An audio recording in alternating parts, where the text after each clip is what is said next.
Now back to Face to Face dito sa TV5.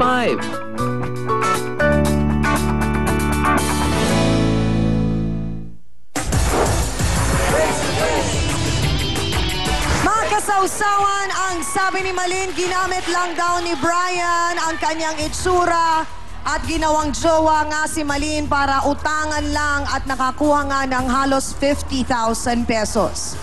Sabi kanina ni Maling, siya ang nilapitan mo at nakipagkilala ka. Totoo ba yun? Opo. Saan kayo nagkakilala? Sa ano lang po, sa mga tropa-tropa lang. Niligawan mo siya? Hindi naman po ligaw talaga. Kumbaga parang... Diretso ang tanong, Brian, ano talaga ang plano mo kay Maling? Ligawan o perahan? Ligawan po, ligawan.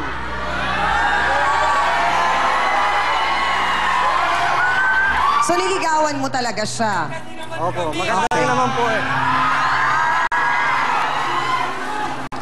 Ligawan dahil alam mong may pera siya or talagang gusto mo siya kasi mahal mo rin siya at may nararamdaman ka para sa kanya? Dahil natutulungan po niya ako, di minahal ko na rin po siya. Dahil natutulungan ka niya. Okay. Diretso ang tanong, Brian, bukod kay Maling, may iba ka pa bang karelasyon? Meron po, meron. Meron pang iba. Becky din? Becky din. Babae po, babae. So parang sa makatuwid, ang lumalabas, Brian, isa kang chick boy. Pwede sa chicks, pwede sa boy. Ha? Kung ganun po yung tawag nila, di ganun. Okay, sino naman itong girlfriend mo na to? Matagal na kayo. Nung nalaman po niyang ano, meron po akong... Meron pa po... Sino yung Charlotte? Ay, yung girlfriend ko rin po dati.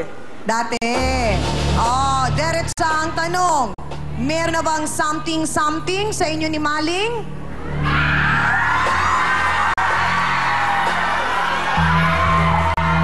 Eh, hindi naman po siya magbibigay pag hindi ganun eh.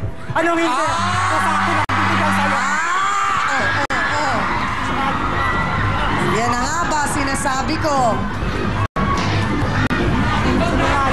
So, Brian, ibig sabihin... Sinungaling ka. Pera-pera lang talaga ang habol mo kay Maling at hindi mo siya mahal.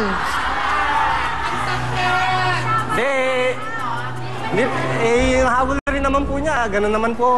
Pero binanggit ni Maling kanina na nangako ka, natutulungan mo siya, babayaran mo yung 50,000, tapos magninegosyo pa kayo together. Opo. Pagdating mo. O ano nangyari? Wala po masyadong nayuwi. Tapos ko nang tinulungan, ginagano niya Hindi ako. ka kumita nung nag-abroad ka? Eh, marami rin po kasi akong binabayaran to eh. Okay, marami ka rin bang pinagkakautangan bukod kay Maling? Wala naman pong pinagkakautangan talaga. Kumbaga, alam ko siya lang po eh. So alam mo siya lang. Okay. Sabi mo, si Maling lang ang pinagkakautangan niya. Pero, bakit itong isang ito nagsasabing ginamit din ni Brian ang kanyang kagwapuhan, niligawan siya, at inutangan din? Magkano kaya ang utang sa kanya ni Brian? Narito po ang sinasabing dating girlfriend, si Charlotte Pakala. Pasok!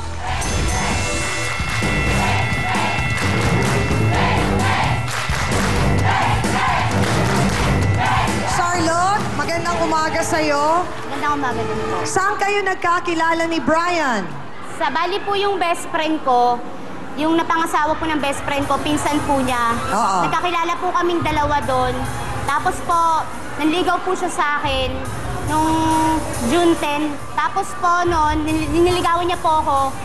Nangako po siya sa akin na bibigyan daw po niya ako ng ng negosyo pagkabalik niya galing ng na ibang So pareho bansa. lang din ang pinangako kay Maling. Magkano utang niya sa'yo? Bali, 15,000 po lahat. Tapos 3,000 pa-iba-iba po siya ng pahingi-hingi pa siya sa akin ng pera kasi may gagamitin daw siya. Umpisa pa lang ba yun ang relasyon ninyo? Nakakailang linggo pa lang o ilang buwan nung nangutang siya sa'yo? Hindi po, bali po nung January po, na nagkaroon kami ng relasyon, mga February yun, ano na siya sa akin ng pera. Oo. Na may problema daw siya sa ganito, ganito, ganyan. Involved na po yung pera doon. Siyempre ako naman, dahil mahal ko siya, Oo. pinahiram ko siya ng pera. Ginawa ko ng paraan para lang mabigyan ko lahat ng pangangailangan Ang niya. tanong ko sa'yo, Charlotte, naramdaman mo naman ba na mahal ka ni Brian? Eh kasi po minsan hindi na po kasi natin minsan ina-expect na mamahalin tayo ng tao, basta mahalin lang natin sila eh. Kahit ano pang hingin natin sa kanila, ibibigay po natin. Oo. Yun po yung ginawa ko para sa sarili ko. Diretsa ang tanong, Charlotte, meron na bang something sa inyo? Meron po. Ilang nga, taon kasi- ka na ba, Charlotte? 30 po.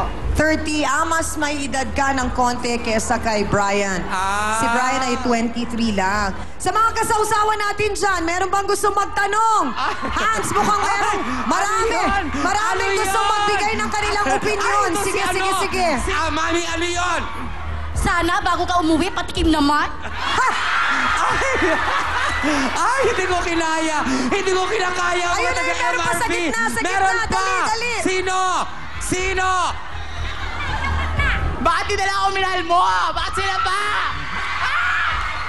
Parang... Di ko kinakaya ang mga taga-barangay MRB. Talagang may ino-offer. At saka parang masusolusyonan ang problema ni Brian ngayong umagang tutsang. Oo nga, pero teka muna, ang nakakalungkot kasi dito, Attorney Acosta, itong ginagawang panloloko na ito ni Brian, mapababae man or sa kapatid nating mga Becky, abay, makukonsidera po ito na estafa. Tama po ba ko? Meron niyang modus dito na isinasagawa si Brian Tiangami.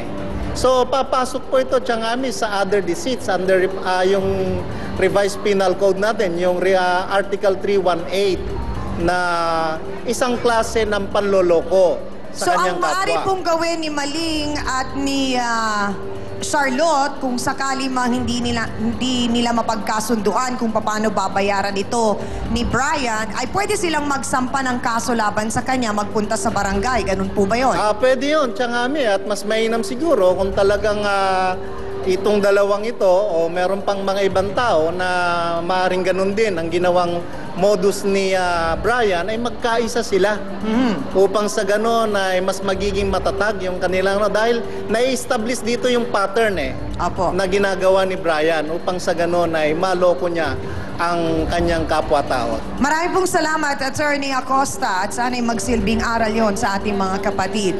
Ay, nako, Hans, siguro excited na ang mga sausawero at sausawera natin na ipakita ang kanilang damdamin ngayong umaga. Sa pula ba tayo o sa puti? O mga kapatid, boto hands na tayo. Pula ba kayo o puti? Saan kayo? Dun sa nagrereklamo na sila'y inutangan. Actually, nagbigay sila ng pera dahil mahal nila yung pinagbigyan nila na nasa pula. Pero ngayon, ay nirereklamo na nila. Boto hands, pula o puti. Taas ang mga placards, MRB!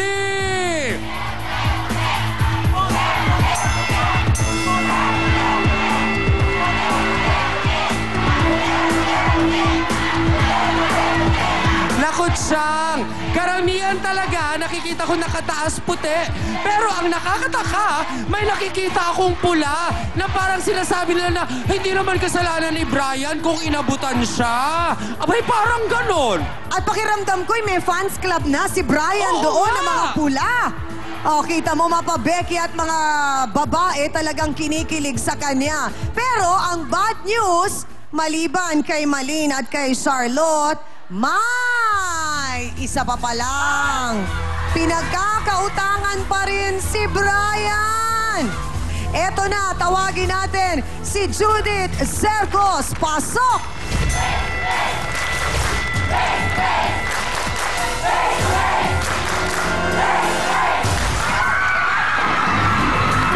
Ate Judith, sandali lang. Sinungaling ka! Sinungaling Sandali lamang. Diretsa ang tanong. Sinungaling ka!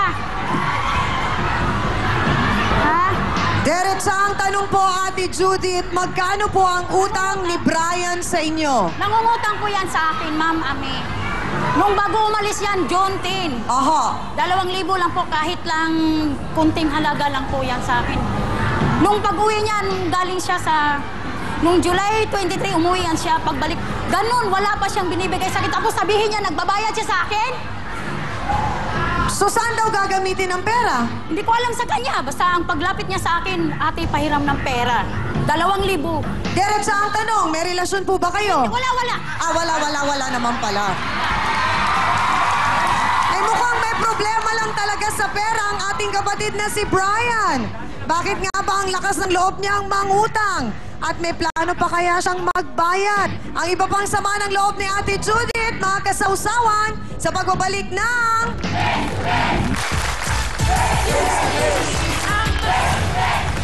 Lahat ba ng mga naging karelasyon mo noong araw, parang mas may edad kesa sa'yo? Bakit? May dating rin po sa akin kasing may edad sa akin. May dating sa'yo ang may edad. Naku, buti na lang may boyfriend na ako. Chos! Well!